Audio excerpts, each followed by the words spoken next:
So as we're on our way out to the Peak Charles National Park area, it actually takes us by our family farm, which is epic because I can sneak in and get some cheaper fuel. And it's giving Buckley here his first opportunity to actually see sheep. He's never actually seen them before, so he's I think he's a little bit confused as to what the hell they are. Drive through the hometown of Wickerton, which is a beautiful little country town, but unfortunately all these little country towns are slowly thinning out as farmers are selling. Farms are getting bigger and bigger, so less farmers in the area, and more kind of overseas investors buying up the property, buying up the land. So what's left is basically a skeleton crew in the town of people that, you know, run the shire and run the little shops, and other than that, just the farmers in the surrounding areas. So for those of you that read though, Wickerton was kind of put on the map by someone named Albert Facey, who was a Gallipoli war veteran, and he came to live in the town for about 15 years, and he wrote a book called A Fortunate Life. So check it out if you haven't already. So while I'm down here, it's a good opportunity to pick up one of the yabby traps. Yabby or kunaks, basically small freshwater marron crayfish that live in dams all throughout the southwest.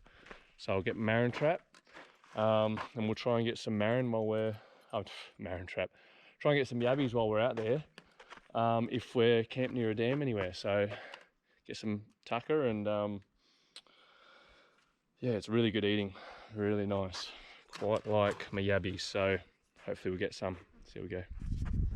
So as I continue to drive east through the mid to lower southern regions of the wheat belt, it just gets drier and drier because you've got the Darling Scarp that runs along the coast in Perth and obviously joins down to the Stirling Ranges, almost like a bit of a L shape.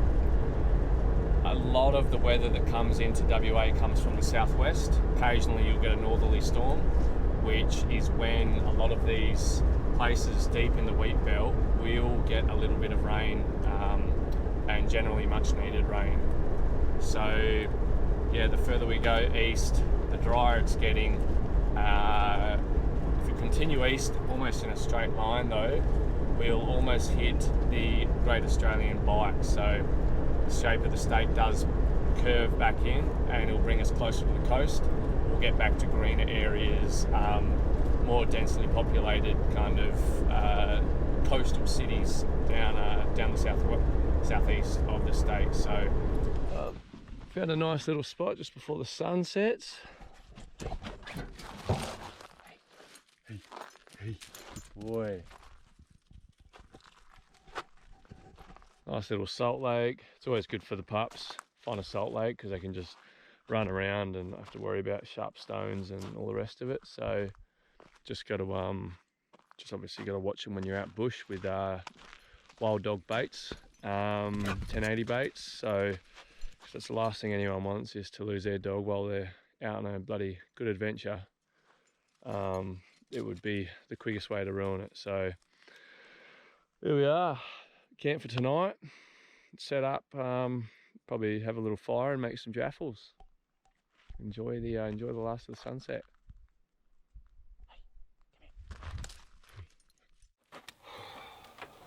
I think I forgot my lighter, mate. So what I'm going to have to do, bit of dunny paper, a few sticks, and a cooker.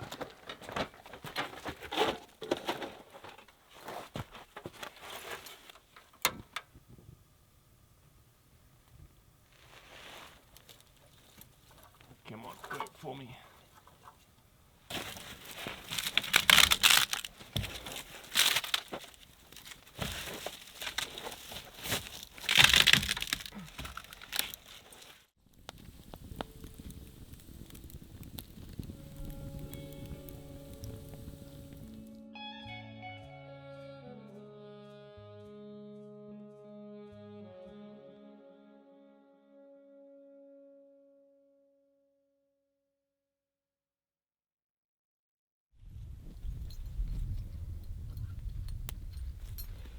So the area where we're going is all part of the Yilgarn Craton. So the Yilgarn Craton is one of two cratons in Australia, the other being the Pilbara Craton. Now Craton's just basically a very old, consistently stable bit of Earth's crust.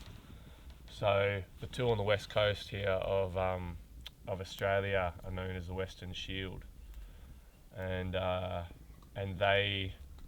they play obviously a very important role in how the whole southwest is formed, all the way across to the border of WA. So any notable landmarks, mountains and whatnot, it's all to do with very, very old movements along the Yilgarn and just the Yilgarn for down here, the Yilgarn Craton. So there was a fella by the name of Frank Hahn in the late 1800s, and he was a bit of a pastoralist. I think he was in the family. They owned a station over in far north Queensland, and lived there for the early part of his life until he lost his father and then his mother in the same year. Not long after that, some bloke had shot at a police officer, went to Hahn's house, hid himself in Hahn's house while Hahn wasn't there to escape the police.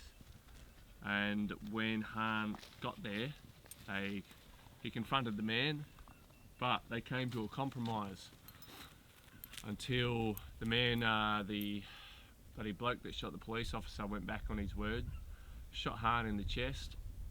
Hahn nearly died, and that bloke was later found the next day and shot dead by the cops. A couple of years later, things weren't looking good on the farm, so Hahn decided to pack things up with 6 Aboriginal guides and 67 horses. He walked from Lawn Hill over in Queensland to Halls Creek in WA, which I cannot imagine how bloody tough that would have been, even with all the horses, walking across the country back then with very, very basic exploration gear and camping gear. So once he got over here, even though he was over 50 years old, he decided to basically work for the government as exploration for pastoral leases and for obviously future mining endeavours. So where we're going today is obviously the Frank Hahn region, and just one of the many that he discovered. When he was up north, he was based in Nullagine, which is now, and has been for quite a while, a very, very popular gold prospecting site with many gold mines around it. From there, when he got there, he noticed there was a fair few creeks running inland, and he thought he'd follow them. So he followed them for some time and hoping to get to a large freshwater lake.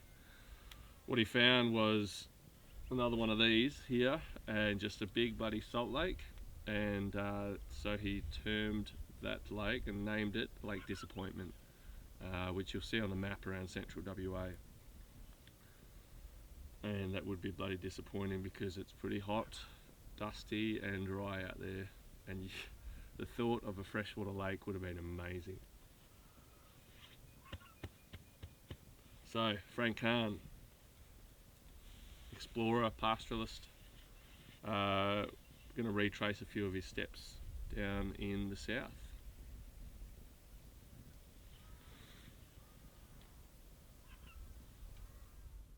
So we're going to spend a few days out there exploring a few spots I've kind of marked on the map, and just take our time doing it. There's a maze of tracks out there, which I'm still not sure if some are fence lines or if some are just dirt roads. So if they're fence lines, it might be a bit of trouble and make things a little bit tougher.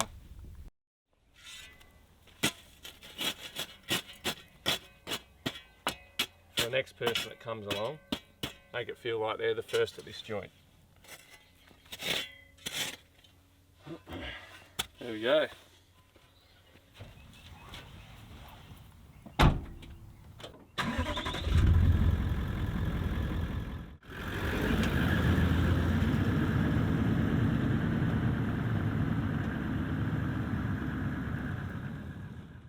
just driven past an echidna. Had to swerve on the road to miss him. Just don't see enough of them around anymore. Not here in WA anyway. He's a pretty big one. Check him out. And he's just tucked in, so you can hold them with the shape of their spines. So you can pick them up, especially if you need to get them off the road or out of danger. You get under him. There's his digging claw, just there. But he's really tucked in. He's obviously not going to let me see his face, but we'll just sit here and see if he does it.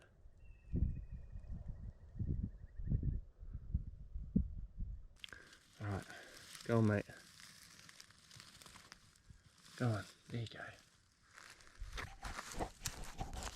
So he's obviously very smart, because normally once you pick him up, get them off the road or have a look at them, put them back down, they head straight out and they just keep walking. He's got no interest in opening up while I'm anywhere nearby, so we'll let him go and hopefully he can find a hole through this fence and get out into the bush and off the road. So the whole way along the wheat belt in WA, you can basically draw a line from, say, Geraldton all the way down to Esperance, and what borders the wheat belt is the result of obviously ongoing farming, where there's just not enough trees to retain the goodness in the soil, and you end up with these that border the farm, the wheat belt and the farming areas the whole way along. So it's just salt lakes, these salt lakes just continue to grow because there's nothing to retain any goodness in the soil anymore. The salinity rises, and then you've got obviously just a poison environment for anything but the salt bush. And then, you know, all these trees here are they're next, and their roots will already be feeling the salinity, and soon enough this will be the next little graveyard. So right now I'm out in this salt lake. I've walked out here. It's quite soft. It's not really a hard, crusty salt lake, although it is retaining water. My God, I reckon outside it's about 5 degrees. My feet feel like they're about -15. They are, I'm properly in pain.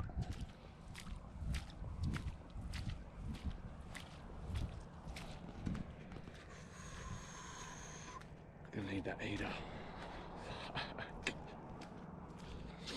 Oh my God. Bloody beautiful though. I know I'm gonna be on gravel roads like this for quite a while. In this case, at least 500-600 kilometers. Then I always find it worthwhile letting your tyres down. Right now I'm riding on about 44 PSI. I'll probably chuck them down to about 30, 28 maybe. And you know, make sure I keep to about 80 kilometers an hour at most.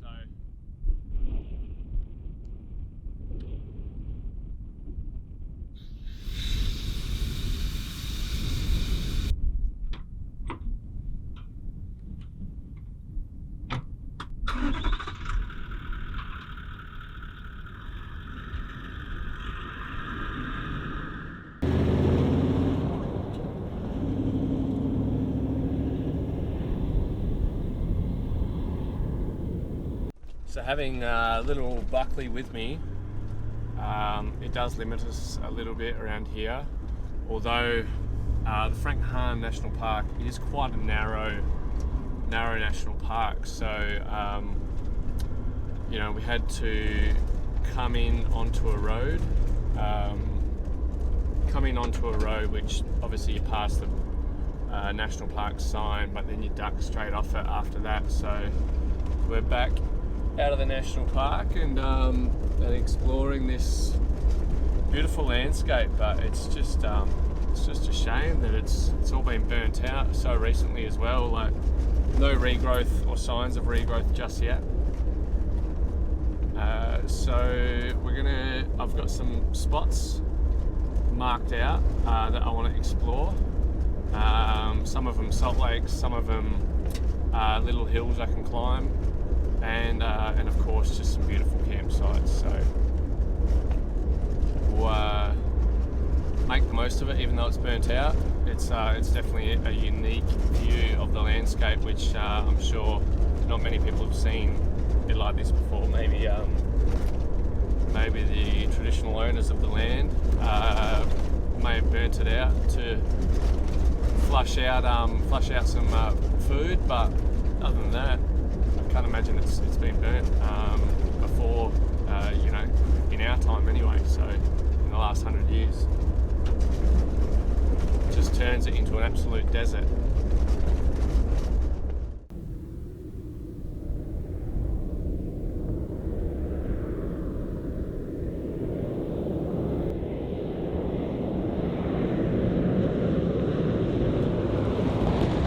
Back to how the bush would have been before the fire, which is epic to see. I mean, there's still thousands and thousands and thousands of acres burnt out back there, but it's good to show you guys what it was, and at the same time for me to see what it was, because my first time down here. But it's good to see, it's not the tallest of vegetation, because we are still somewhat on a dune system, with the coast only being 100 k's to the south of here. But it's thick enough for wildlife to find shelter in there, to have their burrows. There are the odd taller tree, like the snap and rattles, and I think the black butts over there. They provide great refuge as well, obviously for bird life, who like to obviously nest a little bit higher to keep themselves away from predators, and to be able to see their prey from their own nest at the same time. Just got my first glimpse of Peak Charles, the Peak Charles Mountain, I guess you'd call it, in the distance, and it's so odd because the whole landscape is, almost dead flat. There's not really much undulating terrain, and it's just, as far as the eye can see, it's just this scrub. So what looks like about 60 kilometres in the distance, you can just see this one peak stand alone. That's all it is, and that must be where we're heading, and we'll probably head there tomorrow.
So I decided to give it a go, see if I can get up the top of one of these little salt lake mounds.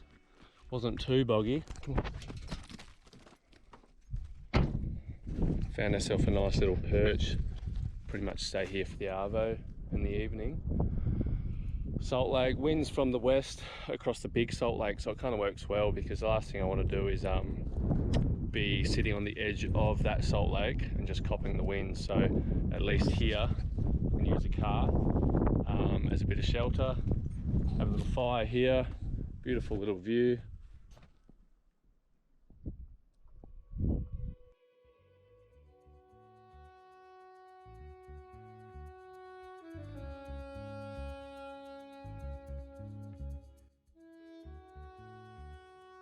So it's really odd, now that we're literally on an island in the middle of the salt lake, in between a couple of salt lakes, the main vegetation here is actually cypress pine. Actually there's about 2 different pines, but I don't know what the other one is. which I wouldn't think a tree this big and this like solid would be able to sustain itself here when all you've got is salt. There must be some kind of nutrients still left in the ground, or they're just extremely hardy, but I didn't think they were this hardy. And then you've just got all these normal shrubs, little salt bush, and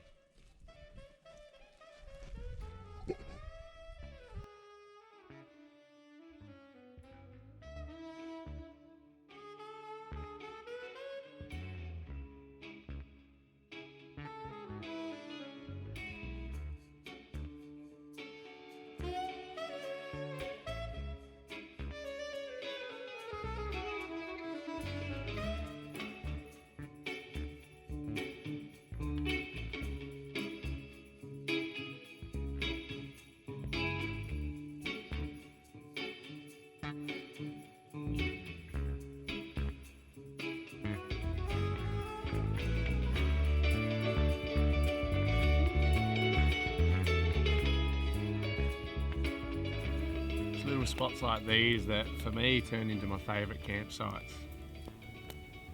You know, we just followed a tiny little track that, you know, potentially was just a little exploration track or just linking two tracks back in the day. Doesn't look like it's been used for at least a whole season. No one around here. I can't imagine where the nearest person would be. At least 150 kilometres from here. Just silent. Burning some cypress pine, which, my God, that smells amazing. It's like I've got incense going.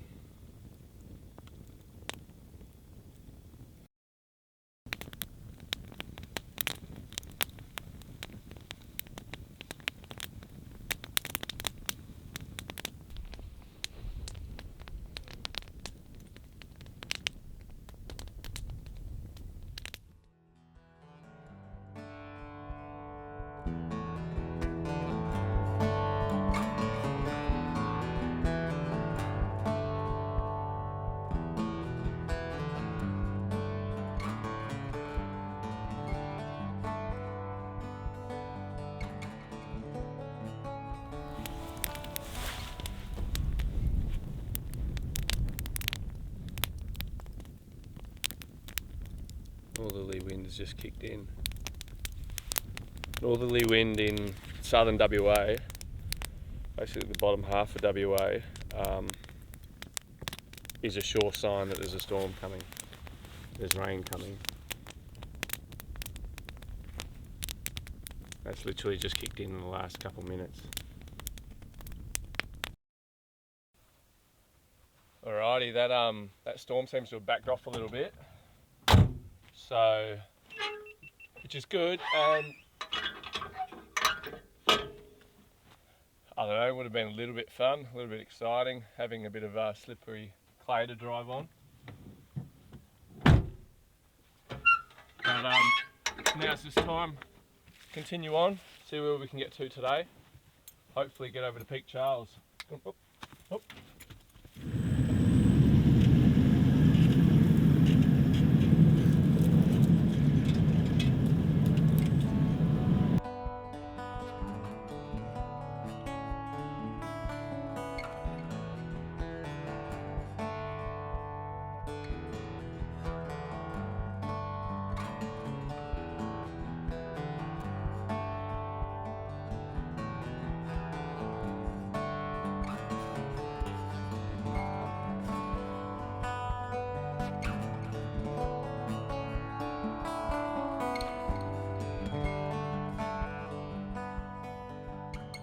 How's this?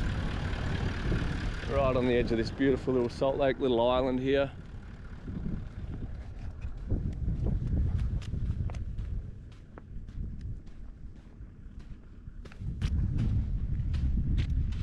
Looks like someone got bogged here last season. Now, you can see what I'm faced with. I just don't know where this goes. This just now looks like just a tractor clearing some land. Oh, it's pretty soft there.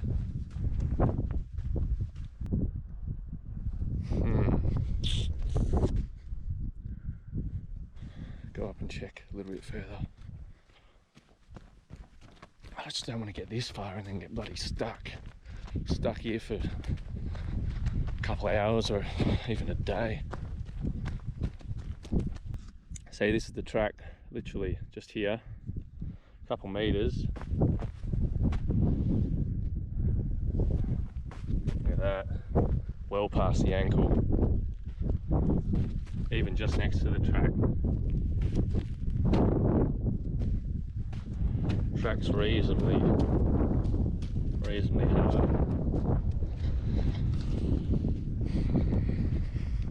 Sucks. If I had another car, I'd just go for it and you just link the tracks up yourself. But I don't. Yeah, you're coming home. So back to the start of this road, follow it out to the main road and come back around. I'm pretty sure where I want to get to anyway. The next spot is actually just there, but as you saw in the footage, it's just so soft, like even a couple of foot off the track it's soft underfoot, and if it's soft underfoot, you know, I'm only 80 kilos. Imagine what 4 or 3.5 ton car's gonna do. Just straight down.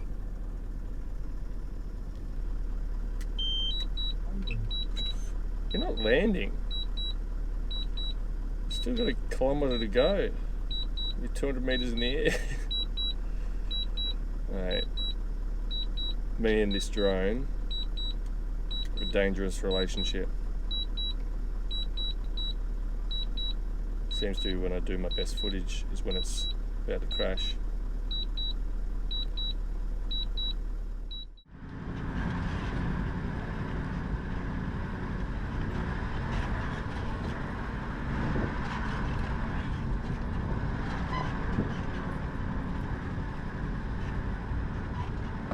The Great Western Woodland, twice the size of Tasmania.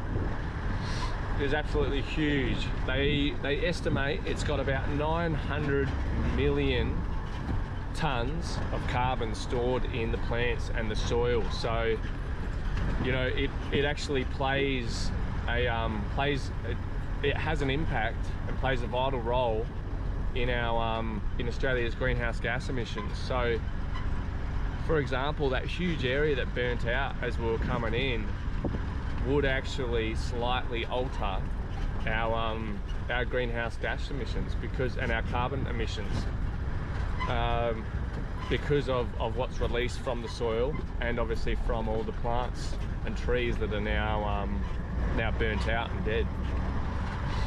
Some of these are just so impressive in the way that they've grown.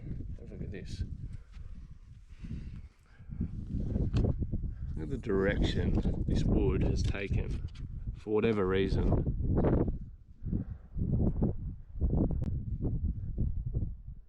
Starting to eat away at it. It's getting pretty thin here.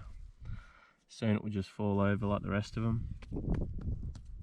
Still hardwood up here, but this is quite soft. But what an impressive bloody tree. What's left of it anyway. So I've actually just driven past a track that on my map, my pixelated shithouse map, it looks like it's taking me a bit of a shortcut instead of coming down to the bottom, back onto the main road, kind of loop around. It's taking me at a 45 straight through to the North Cascades. So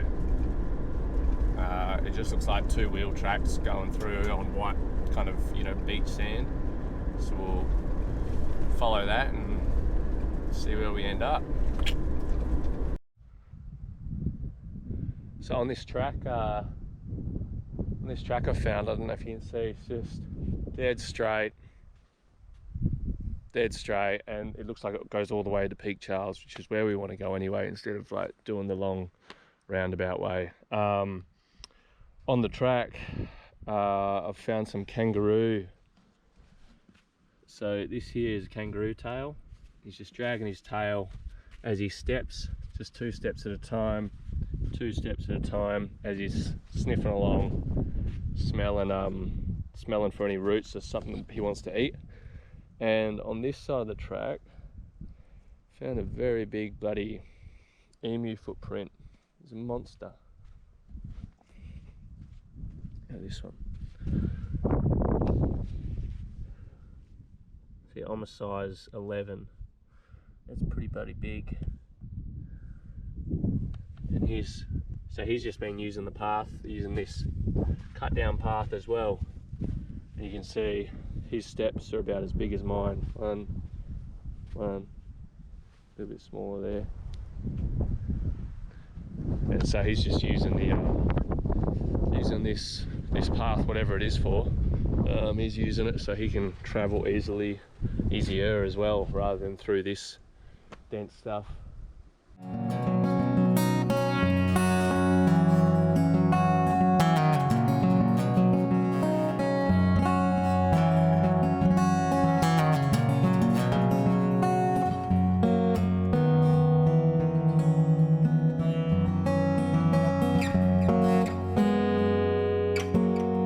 Just found a good example of a seed that requires fire to open. You can tell that it hasn't opened until after the fire.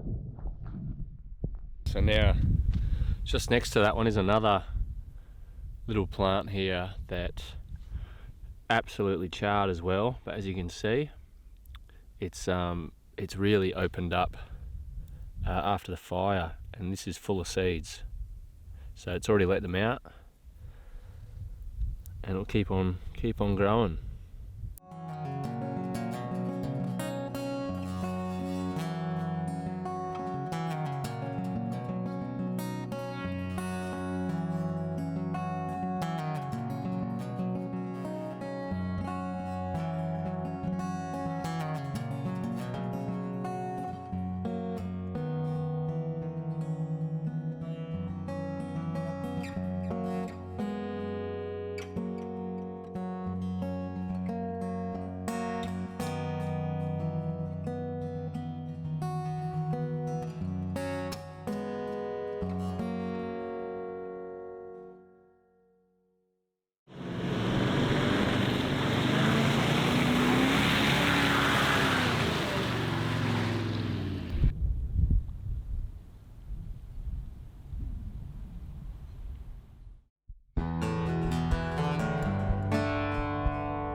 The amount of bushland that has been burnt out here is really remarkable. I had no idea the fire down here was this big. I've been driving for at least 40 minutes along this track, and it's just all basically turned into matchsticks. It's insane. I mean, it's so good to see so much regrowth, as I was saying earlier, but it's just huge area. I wouldn't even be surprised if Peak Charles and that area is actually blocked off, if it was all burnt out. So they must have literally contained the fire only a couple hundred meters back, which is good, because it looks like the rest of the road up ahead is all green and lush and exactly like this. So I've had to park. So I've had to park a little while away, just because I've got Buckley in the car. I had to park out of the national park, and I've hiked in. Now I'm hiking up, I think it's Mount Eleanor. So, because Peak Charles is just centre of the national park. This one's right on the edge, or might even be out of the national park. And yeah, Peak Charles was just too far away to hike from outside. So I'm hiking this one. You can tell how few people come here when this is your path to get up the mountain.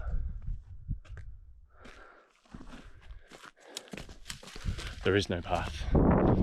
Just just got to find your own way. We've try and find some rocky outcrops to scale up, like this one up here.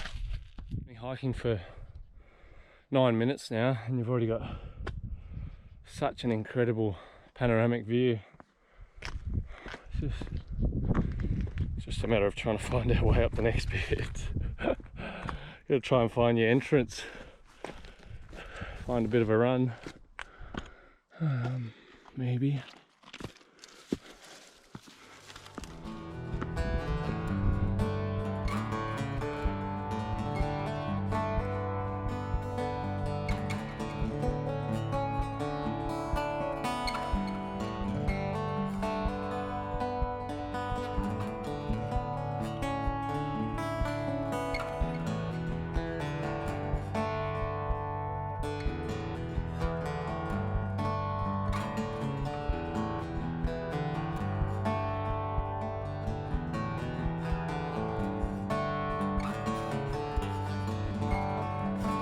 Just making my way back down, almost at the bottom now. How's this for a bloody arvo though?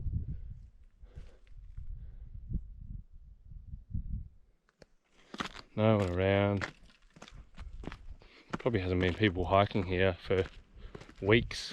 And then before that, you got COVID. It's been months. So it's a good hike though. You just got to kind of, anyone coming up here, suggest just staying, you got the valley here, just stay to the right of the valley, only just though. There's a rock ridge that comes up and then it follows itself back around to the right and then up the top. So that's what I learnt coming down. Going up was a different story.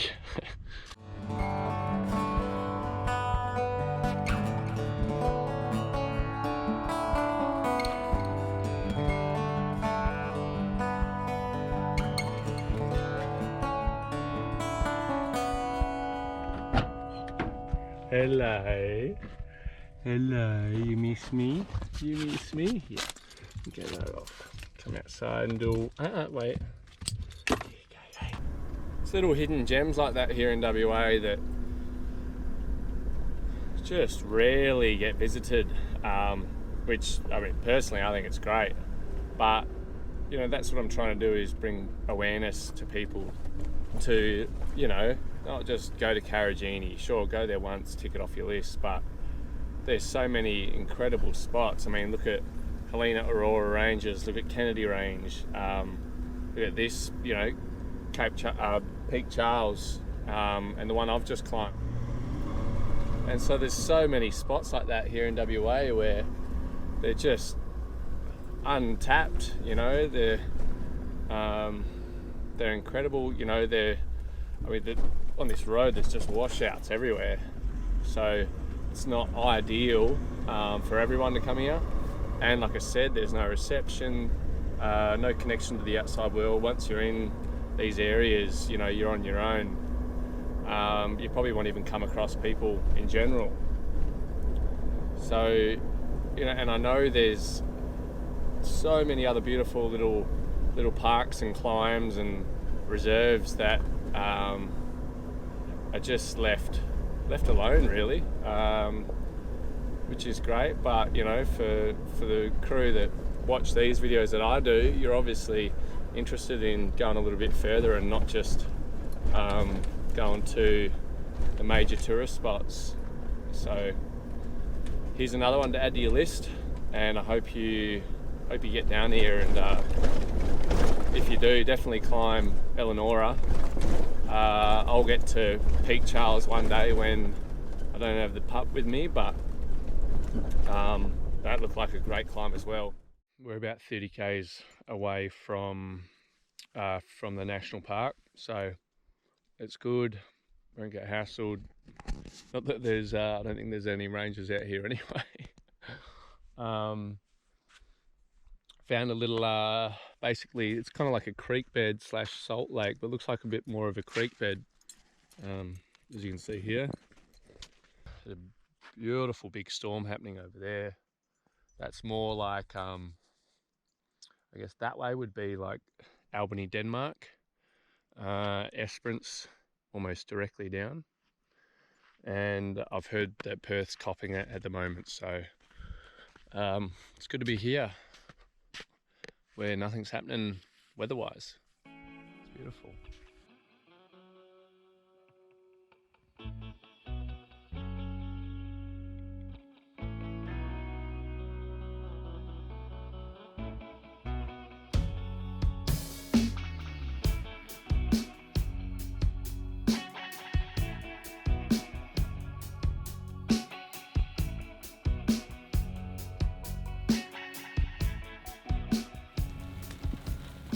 It's only just gone 6 o'clock and it's pitch black out here.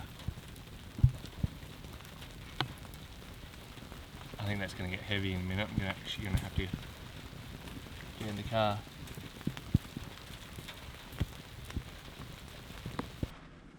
So that storm we've been kind of eyeing off all day has definitely hit.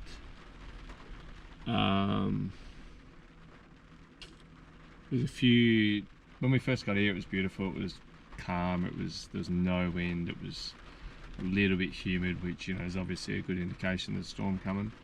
But it's finally hit and there was a few little waves and I was like, oh no, I won't pack up yet, but it's just a little wave and it would stop. And now it's definitely settled in. So as you can see, it's only been raining for 5 minutes. It's already starting to pull. That's super soft. Look, this is already pulling, look at that.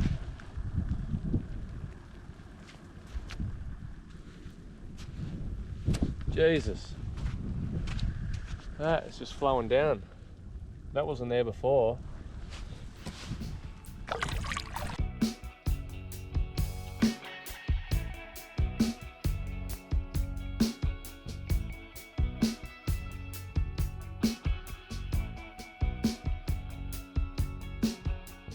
So as you can see, got pretty muddy and slippery getting out of there yesterday, last night. So side steps have bloody picked up about 2 buckets full of mud.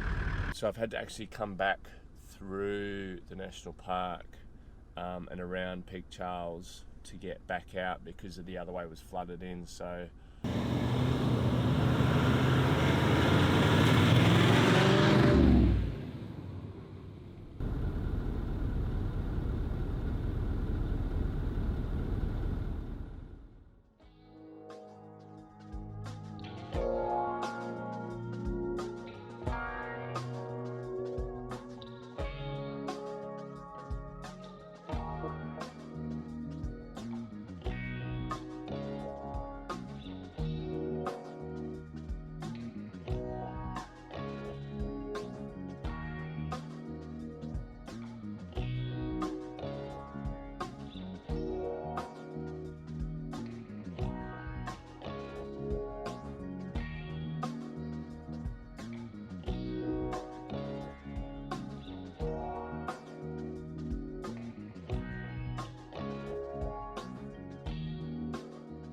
So it's definitely too wet to climb Peak Charles at the moment. It's just granite. I mean, granite's slippery as it is on the best of days if you don't have the right hiking boots, and I definitely don't have the right hiking boots. So this is the main road in, and we're not even into the thick of winter yet.